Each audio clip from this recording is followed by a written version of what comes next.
बघा आज आद्विका बनवते जेवण आणि माझ्याकडून काल असं झालं होतं की फिश पॉट फुटला होता धुताना.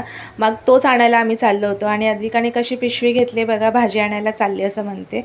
आणि शोरमा पण खायचा होता. बघा किती छान असा शोरमा घेतला होता आम्ही आणि आद्विकाने पण खाल्ला होता.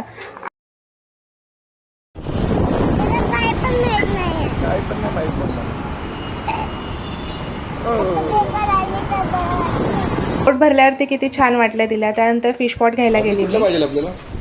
कुठले आवडले तुला?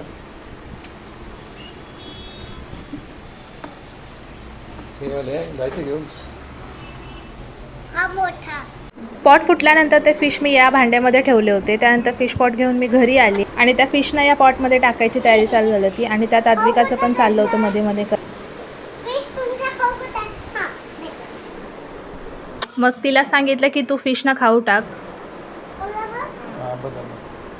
आणि लगेच मी त्याला उचलून वरती ठेवायला लागली होती, पण तिला वरती नको होतं फिश ठेवायला. तर बघा कशी करते. आणि मग नंतर मी काय तिचं ऐकलं नाही, कारण का तिला खेळायचं असतं त्यांच्यासोबत आणि कुठे परत फुटला वगैरे तर म्हणून मी त्याला वरती ठेवून दिलं, कारण ही त्यांच्यासाठी स्पेशली जागा बनवलेली आहे.